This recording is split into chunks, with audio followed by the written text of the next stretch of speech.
Hey everybody, it's Master Gallengeist here, bringing you my review for Outlander, Blood of My Blood, Episode 9, Braemar. Let's see, wrong thing there. Yes. Alright, this one was actually written by Diana Gabaldon, and we have to wait 2 weeks. I know I put up 4, but like 2 weeks until the next episode, and this episode I did not like. Now, it's not full on for me to completely spiral out of it, but if Brian and Ellen do not... if they don't, like, at least abscond out of this shit and get out of here and, like, get set up by the end of this season... I'm going to be done with this. Like, this will be the only season that I do. I'll, of course, do Outlander Season 8, because that'll be the final one for at least Outlander. But this is just really wheel-spinning and just lengthening out shit that doesn't need to be lengthened out. I mean, we were talking about, like, oh, a gathering of, like, 200 clansmen. And we've had so many fucking gatherings so far that it's like, what the fuck's going on? Because this one... we see that the Earl of Mar is having a tinsel, and we've got fucking Lovett being like, I'm polishing my sword. It's like, yeah, that... oh, yeah, I'm gonna go do this, and all this kind of shit. Brian's coming with me, and then pretty much Julia is able to kind of, like, get her way into it as well as the kid, to pretty much, like, show him off. So that way Lovett could be like, ooh, yeah, look at me, look at me, look at me. Kind of shit. I got my king son here. And it's like, alright, cool. Whatever. We see that Malcolm Grant's uncle, who is also named Malcolm, meets up with them on the road. Pretty much shit-talking Archbug. Because, like, yeah, I came up to this and if nobody, like, stopped my ass or challenged my ass, like... alright, because he wasn't able to be there for the funeral. We see him get introduced to Henry, who'd been, like, reading, and, like, oh, okay, he helped my father. He was, like, asking actually pertinent questions as, like, second in command. Not really completely consigliere territory, but he was probably acting as kind of consigliere with... I would put the Bladier more as the consigliere, but this is, like, more kind of second in command of what's kind of going on. Whereas the consigliere is, like...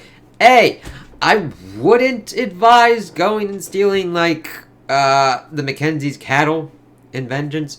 But, you know, your second in command can do and say whatever the fuck they want kind of shit. It's pretty much like being like, listen, I would advise you not to do this shit. I don't have any authority to make sure that you do it, but whatever.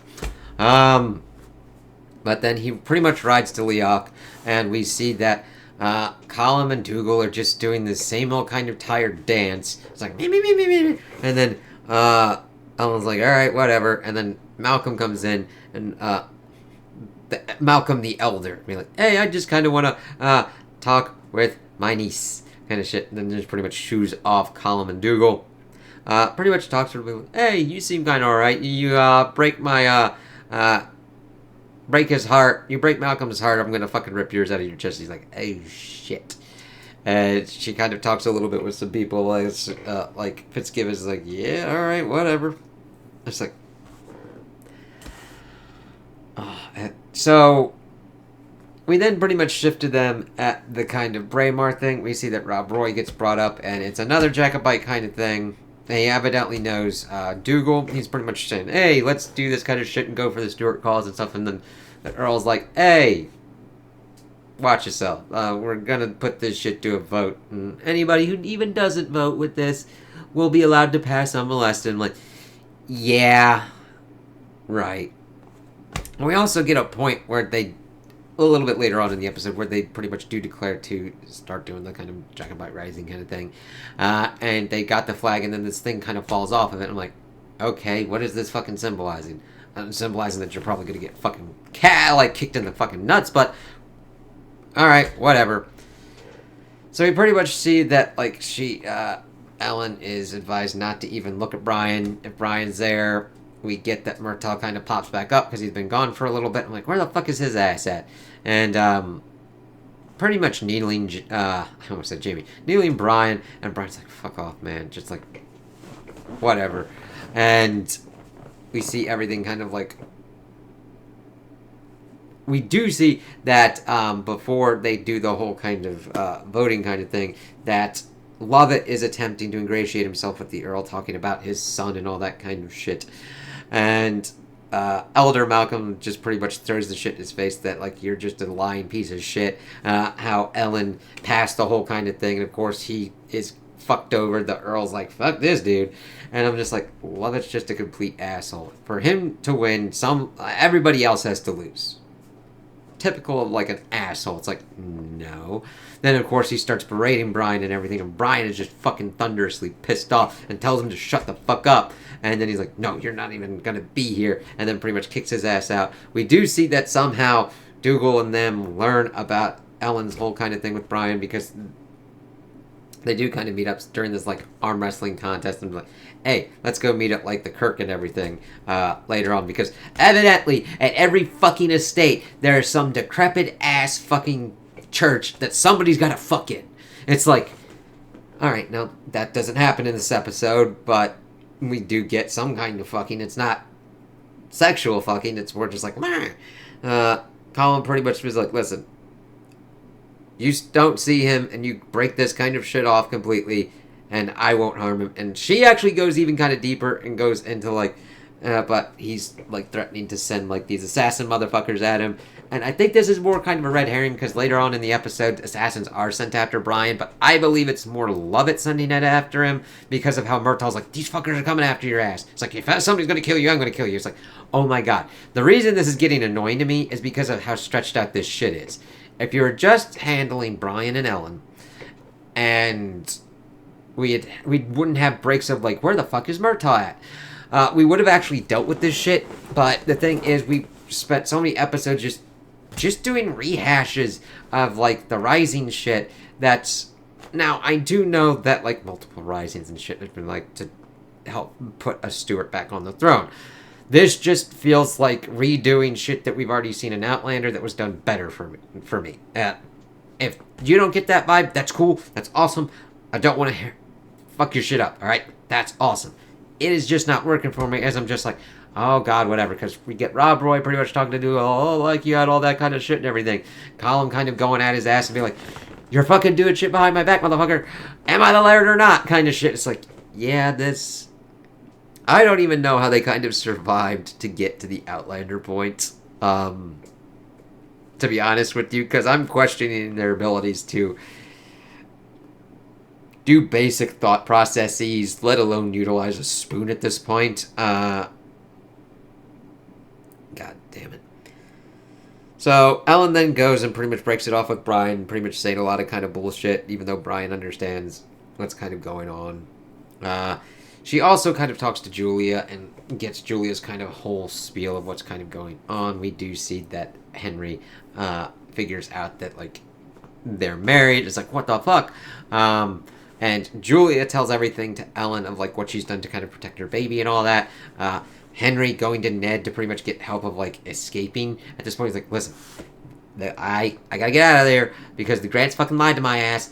My wife and child are alive, though they've had to do some crazy ass shit, and Ned's like, alright, I could help you, but I mean, these are some big kind of favors.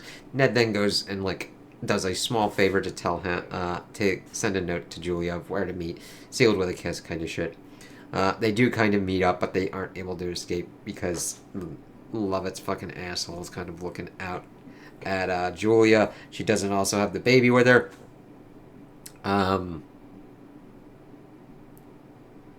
So yeah, the main things are like, we see the Tinchel hunt going on.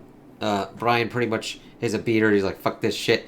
And stops, but then gets tracked by assassins. But then Murtaugh kind of helps his ass out, and they kind of just like escape from there. Ellen is just like, shit. Ellen and Malcolm Jr. do have a little kind of bit where they kind of bond over the loss of their fathers. Malcolm Younger also gets in on Malcolm the Elder because he declares for like the Stewart restoration as well. And he's like, I'm the Laird, fuckboy. What up? And he's like, oh, you can't hesitate and shit. It's like, if it is seen as weakness that I don't stick my dick in a beehive, because why the fuck would I do this? Call me a weak dick shit. I will gladly watch all these assholes in their pursuits to present their manliness and manhood and masculine energy. Fuck a beehive wherein they don't even know if they could potentially be allergic to bees and also get stung on their dick. I mean, getting stung by a bee is a bitch anyway. Getting your dick stung, that's never happened to me. But I'm not one to fucking attempt the whole thing just to be like, you know what? I kind of don't want my dick stung by a bee, let alone an entire angry hive as I'm fucking it. So, they really would have to do some kind of heel turn fucking hellscape thing to make Malcolm the Younger into any kind of true kind of villain at this point. That's more on the lines of Column and Dougal, who are just Tweedledee and Tweedledum fucking shit up to the point where I'm like, how did you guys even become any kind of talk? Like, it's really kind of weird. In the first Outlander show, I thought that the Grants were fucking, like, backwoods assholes that had pretty much, like, a fucking feud with the Mackenzies. And here, it's completely reversed the shit where I'm like, I'm surprised that the Mackenzies aren't the backwoods assholes that everybody just kind of like thunder cracks into shit. And Lovett's just the crazy ass bastard that's like fucking anything that moves in his fucking hovel. I don't even know how these people would be brought into any kind of actually salient political discussion, because I don't even, like, I don't get it. They just fuck shit up on such a degree that I can't even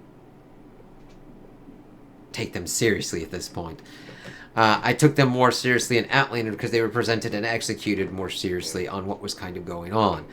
Except for the Grants. But the Grants were mainly just background shit for what was kind of going on for certain kind of things. They weren't as upgraded to this where it's like, huh, alright.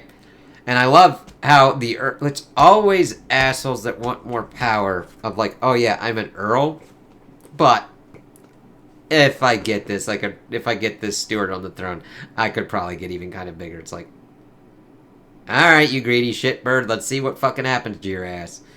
So, this was just a weird, boring kind of just like, oh my god. And I really got Ross and Rachel kind of vibes of like Brian and Ellen. I'm like, oh god, this is episode 9, can we fucking...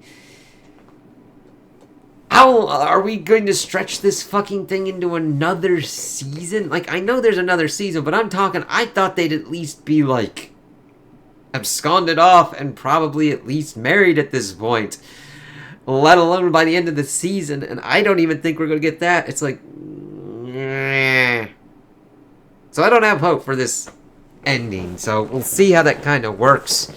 I'm more looking forward to how we could potentially fix whatever the fuck's going on with Outlander, but I don't really have as much hope on that one either, so we'll see what goes on. So those are my opinions on the episode. Tell me what you guys think in the comments below. If you liked it, if you didn't like it, if you agree with me, if you disagree with me. Also like and subscribe, and I hope you have a good day.